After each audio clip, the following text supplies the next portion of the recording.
Hello learners, I am Dr. Praveen Babar. I am working with Jawaharlal Nehru University as Deputy Librarian. Today we will be discussing about the library legislation implemented in various Indian states. As to introduce that library legislation in public library or the public library acts have been enacted in various states of the country, but majorly up to 1990s, it was implemented in 10 major states. It was Tamil Nadu, Andhra Pradesh, Karnataka, Maharashtra, Manipur, Kerala, West Bengal, Haryana, Mizoram, and Goa. Up till now, there has been almost 21 states which have enacted or implemented the library legislation in their states. The basic provision of a public library system is envisaged in these acts, which includes provision of free access of reading and learning material. Then we have establishment of institutional structure, advisory boards to provide guidance of the policy making, decision making, finance, its recruitment, feedback system, and other implementations. We will be today discussing in this session the five major states where the legislation has been implemented. The first one is the Tamil Nadu. It was called as Madras Public Library Act, which came in 1948. Then we have Andhra Pradesh, the Hyderabad's Public Library Act, which came in 1955, and as a result of state reorganization, it was merged in Andhra Pradesh Public Library Act 1960. Then after that, we have the Karnataka Public Library Act, which came in 1965. Fourth one is the Maharashtra. It was known as Kolhapur Public Library Act, which was passed in 1945. After states reorganization, the state of Kolhapur was merged with the Maharashtra state, and the Maharashtra Public Library Act was formed in 1967, and it came into being.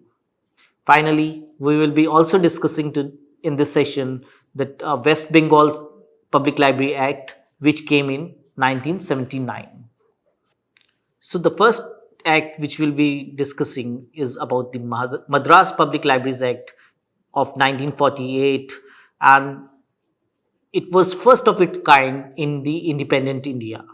This act provided basis of the public library system in a erstwhile composite Madras state, which was before 1956, and then it became Tamil Nadu state later on.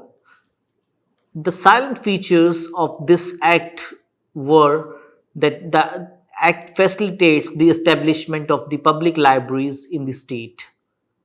The act had the provision to constitute the state library authority for the purpose of advising the government on such matters relating to the libraries as they refer to it. The act has the provision to appoint a director of public libraries, and from the year 1972 a separate department was created for this particular purpose. The act had a constitution of local library authorities, and one for the city of Madras and one for each district. The district library officers or is the ex officio secretary of the local library authority.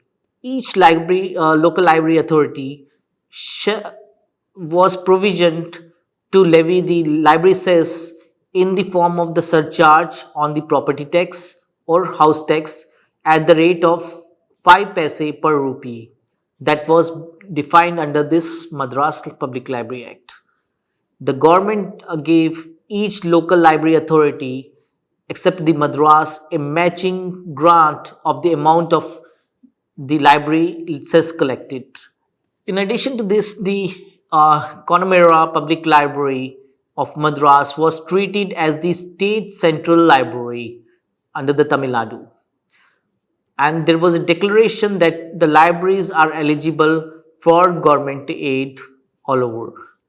The Act, amended under the Section 9 of the Press and Registration of Books Act of 1867, under the Central Act of 25 of 1867, to the effect that every printer shall deliver the 5 copies of each book to the state government, out of which 4 will be deposited in the Central Library, Madras. That was being provisioned. So these were the silent features of the Madras Public Library Act of 1948, which came into being. Next is the Andhra Pradesh Public Libraries Act, which came later in 1960, and it was basically formed in 1956, which comprised the Andhra's area of composite Madras state and Telangana state area of Hyderabad state. It also was included, the Madras Public Library Act was in force in Andhra area earlier in 1956. So there were a lot of administrative problems which were bound to be there when 2 separate acts are in operation in one state. So to clear this problem, both the acts were amalgamated, modified and brought up to date as Andhra Pradesh Library Act of 1960. This was how the AP Andhra Pradesh Public Library Act came into being in 1960. And later it was amended. It had amendments, many amendments in 1964, then in 1969, and then later in 1987. And after that, in 1988-89, a major amendment was there, and such major amendment resulted into the Constitution of Andhra Pradesh Granthalaya Parishad. Andhra Pradesh Granthalaya Parishad was constituted with the State Library Authority as the apex body. This act has the major improvement over the Madras Act, and it had lot of salient features. Some were similar to the Madras Act but had many changes. The major salient features of this act were that it had the Constitution of Andhra Pradesh Granthalaya Parishad, which I told, with the nominated body by the government as apex body with the statutory powers and functions. Then it had the Constitution of Directorate of Public Libraries to direct, supervise and control the public library system. The Andhra Pradesh Library Act had the constitution of city or Zilla Granthalaya Samsthans also, through nomination of the chairman and the members by the government. So there it was on the 3 levels, and the 4th level was librarians of the city, district, central libraries will act as the ex officio secretaries of the city and Zilla Granthalaya Samitis. This act has the provision to collect the cess also, and the Madras Act had up to 5 paise per rupee. It was now provision to 8 paise per rupee as surcharge on the house tax and property tax collected, which will be collected by the local bodies. The payment of establishment charges of the staff working in the city, Zilla Granthalaya Samsthans by the government will be also enacted. Granting in aid of private libraries by government and city Zilla Granthalaya Samsthan was also constituted. So these were the major silent features which came in Andhra Pradesh Public Library Act of 1960.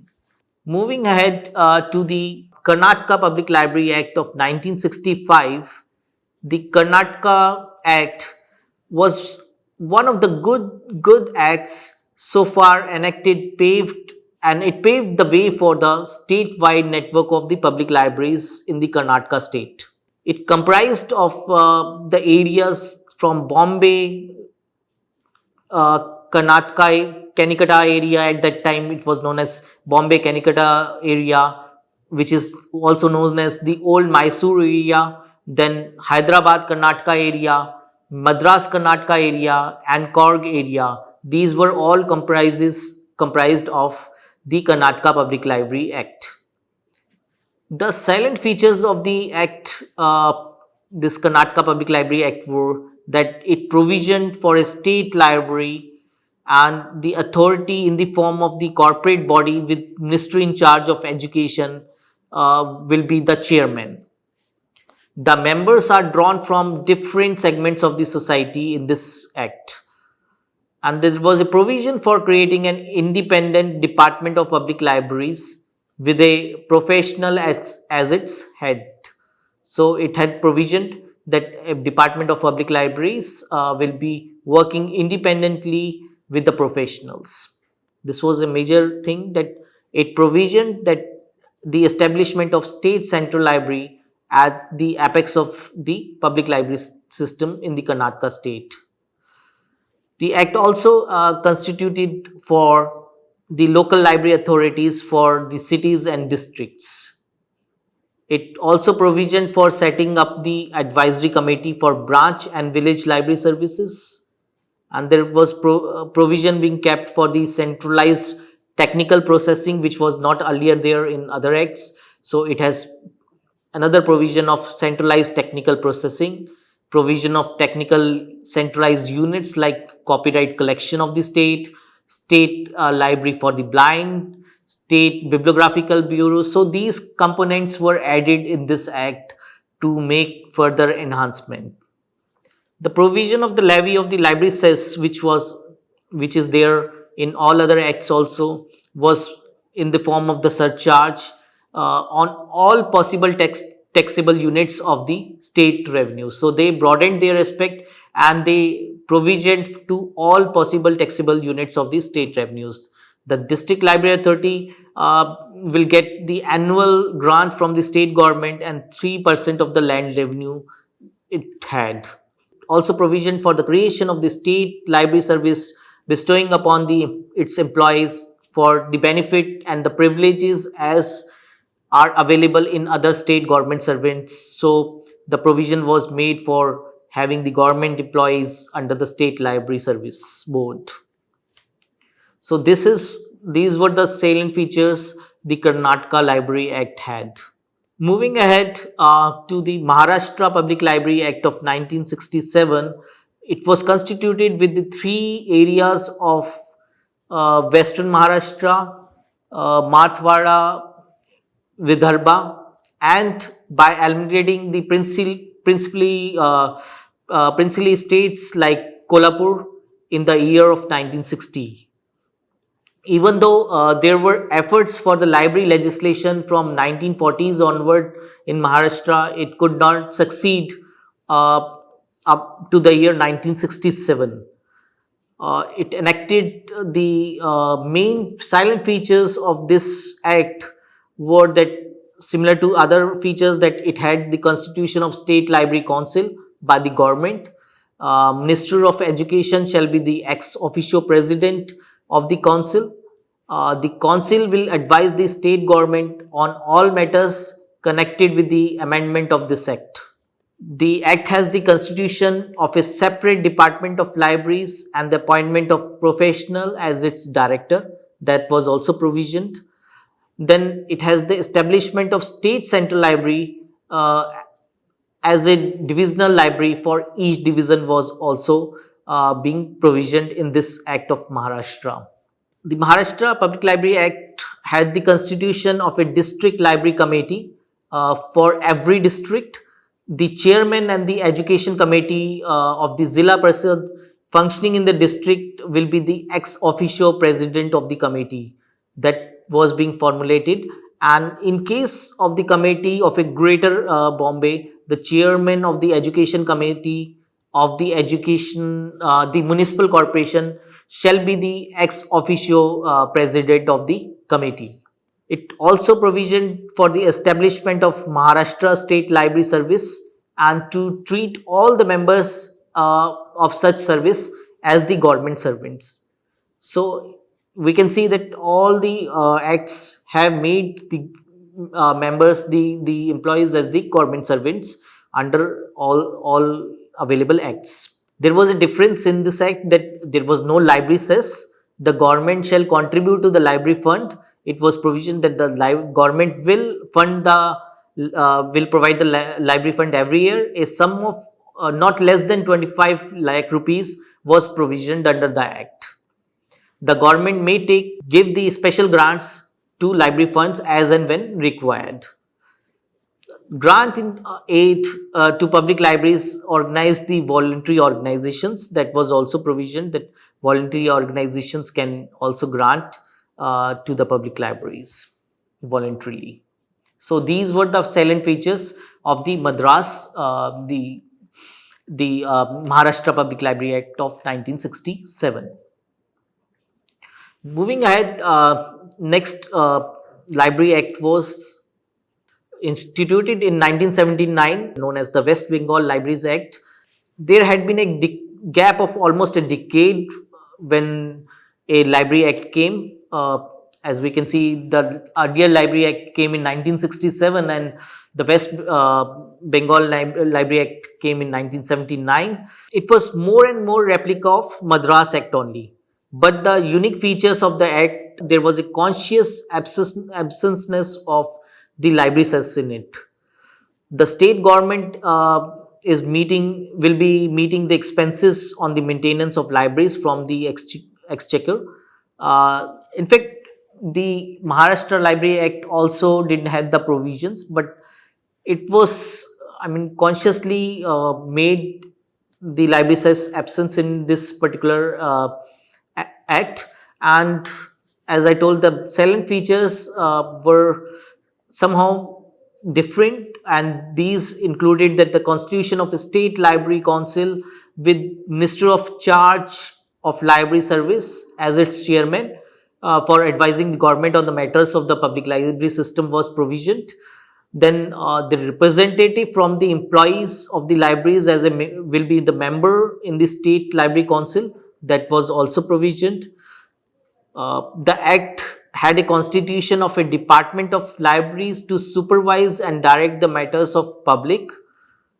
It also constituted for the local library authority for each district, and the district magistrate of the district shall be the ex officio chairman of the local library authority.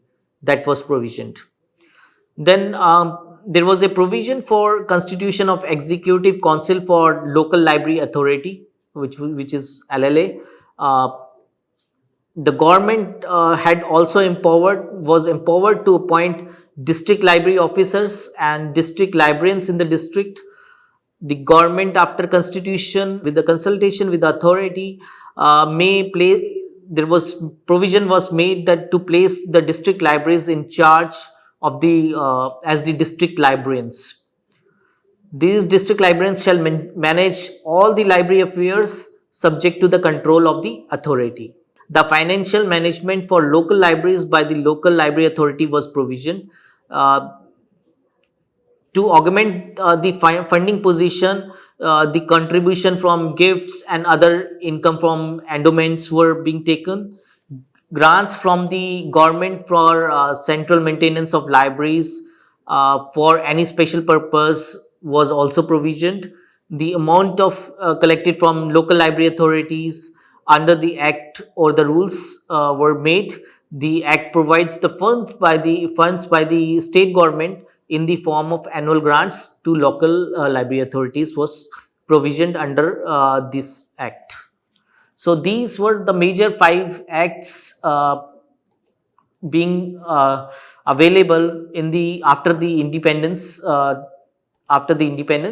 And if we compare these 5 acts, we can see that the Andhra Pradesh, as it was the first one, had total of 4,000 libraries, and the level of the libraries which were included were 1 state central library, 6 regional libraries. There were 1426 branch libraries, 4 mobile libraries, and 344 village libraries, and 24 aided libraries in total, which were provisioned under the Libraries Act of Andhra Pradesh. And if we compare the Karnataka, it had been 2700 libraries. and one state central library was there, 15 central city central library, 20 district central libraries, 392 branch libraries, 10 grant in aid libraries, and 2140 other kind of libraries were being in under the Karnataka Libraries Act. Maharashtra, if we come to, it's a big state with 5,900 libraries, one state library, five divisional libraries, eight district libraries, 31 district public libraries, 259 taluk libraries, 5,589 other type of libraries. Later on, the Tamil Nadu library also had near to 4,000 libraries, one state central library, 20 district libraries, 1538 branch libraries, 7 mobile libraries, and 2,500 village libraries were included under the Tamil Nadu. Finally, the West Bengal also had 4,000 libraries with one state library, 6 regional libraries, 1629 libraries under the Zilla Parishad, and 2,400 aided libraries to compare the first 5 states of having the Public Library Act. So, let's sum up what we have through these 5 state Public Library Acts. These Public Library Acts were passed in these 5 states have been implemented throughout, and general observations of these acts can be or we can infer from these acts that a library system was purely formed with necessary administrative infrastructure from state to the district level. These all acts provided a pyramidal structure, pyramid kind of structure from state, regional, district, subdivisional, taluk, and block village libraries, and the funds available were at the disposal of the system through these acts. Arrangements were made through statutory provisions for a perennial source of income through the library cess and state governments under all these 5 acts. The essential services like use of newspaper and magazines, lending services, and reference services were introduced gradually in these acts. Tamil Nadu, Andhra Pradesh, Karnataka state provided mobile library services to the villages located at all the corners of the state as it was provisioned under the Library Act. Then a public library service fees for all levels regardless of age, sex, religion, language, or social status of the citizens were made. It appears that the states of Manipur, Kerala, Haryana, Mizoram, and Goa did not had that kind of implementation due to the administrative reasons, but later on it was provisioned, and however they are rendering services with excellent excellent and existing facilities under their states. So I hope you have understood these 5 states of where the Library Act was provisioned. So thank you so much.